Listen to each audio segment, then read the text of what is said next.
বন্ধুরা, শীতকাল মানেই পালং শাক, আর পালং শাক দিয়ে যদি থাকে এরকম একটা দারুণ টেস্টি রেসিপি, তাহলে কিন্তু বাড়ির ছোট থেকে বড় সবাই খুশি হবে।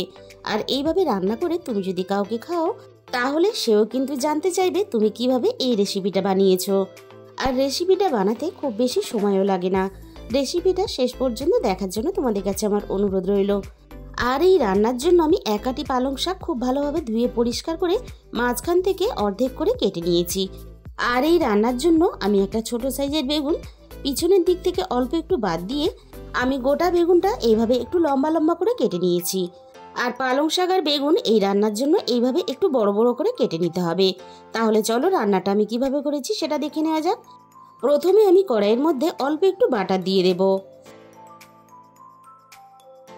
কড়াইটা হালকা একটু গরম করে নিয়ে আমি গ্যাসের ফ্লেমটা একেবারে লো করে দিয়েছি। এবার আমি বাটারটাকে এভাবে নাড়াচাড়া করে কড়াইয়ের একটু চারিদিকে লাগিয়ে দেব। আর এই রান্নার জন্য বাটারটা কিন্তু খুব বেশি প্রথমে দেওয়ার প্রয়োজন নেই। এবার আমি ফোড়নে দিয়ে দেব 1 চামচের একটু কম কালো জিরে। আর এই রান্নাটা কিন্তু কাঁচা লঙ্কার ঝালেই করতে হবে, তাই আমি ঝালের জন্য এখানে দিয়ে দিলাম 3টে চেরা কাঁচা লঙ্কা। এবার আমি কালো জিরে আর কাঁচা লঙ্কাটাকে কয়েক সেকেন্ড নাড়াচাড়া করে ভেজে নেব। এইভাবে একটু কালো জিরে আর কাঁচা লঙ্কাটাকে ভেজে নিলে তাহলে রান্নার ফ্লেভারটা দারুণ আসবে। কাঁচা লঙ্কা আর কালো জিরে থেকে সুন্দর একটা মিষ্টি গন্ধ বেরোনোর সাথে সাথে আমি এখানে কেটে রাখা বেগুনটাকে দিয়ে দিলাম। এবার আমি বেগুনটা মিনিট 2-3 মতো নাড়াচাড়া করে হালকা একটু ভেজে নেব। বেগুন খুব বেশি ভাজার দরকার নেই এই রান্নার জন্য। বেগুনটা আমি হালকা করে একটু ভেজে নিলাম। এবার আমি বেগুনের মধ্যে কেটে রাখা সমস্ত পালং শাকগুলোকে দিয়ে দেব। সমস্ত পালং শাকগুলো আমি কড়াইয়ের মধ্যে দিয়ে দিয়েছি। এবার আমি পালং শাকের মধ্যে স্বাদ মতো লবণ দিয়ে দিলাম।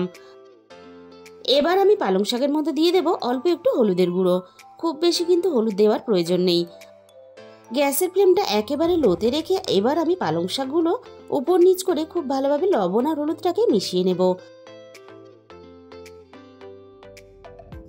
পালং শাকের মধ্যে আমি লবণ আর হলুদটা নাড়াচাড়া করে খুব ভালোভাবে মিশিয়ে দিলাম। আর পালং শাক থেকে দেখো হালকা কিন্তু জল ছাড়তে শুরু করে দিয়েছে।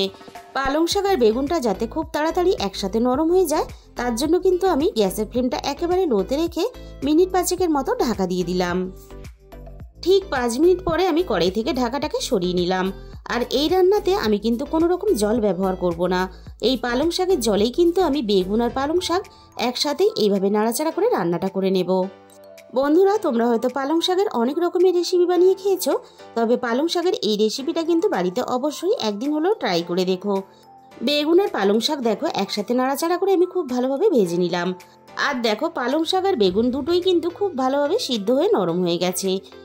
আর এই রান্নাতে আমি কিন্তু খুব বেশি মশলা ব্যবহার করব না। এবার আমি রান্নার মধ্যে দিয়ে দেব অল্প একটু জিরে গুঁড়ো। আর যে কোনো শাকে কিন্তু অল্প একটু চিনি না দিলে স্বাদের ব্যালেন্সটা ঠিক থাকে না, তাই আমি অল্প একটু স্বাদ মতো চিনি দিয়ে দিলাম। আর চিনিটা কিন্তু এই রান্নাতে অবশ্যই ব্যবহার করবে, তবেই কিন্তু খেতে ভালো লাগবে। আমি এখানে দিয়ে দিলাম আরও 1 চামচ পরিমাণ বাটার। বন্ধুরা, গরম গরম ভাতের সাথে যখন কাঁচা লঙ্কা, বেগুন আর পালং শাক একসাথে মেখে খাবে, তখন তোমরা বুঝতে পারবে রান্নাটা খেতে কতটা টেস্টি লাগে। আর বাটার দিয়ে রান্নাটা করার জন্য বাচ্চারাও কিন্তু খেয়ে ফেলবে। আমি দেখো নাড়াচাড়া করে শাক আর বেগুন আবারও মিনিট 2-3 মতো খুব ভালোভাবে ভেজে নিয়েছি। আমার কিন্তু রান্নাটা পুরোপুরি রেডি হয়ে গেছে। আর কত সহজে পালং শাকের দারুণ একটা টেস্টি রেসিপি বানানো যায় সেটা কিন্তু তোমরা দেখেই বুঝতে পারলে।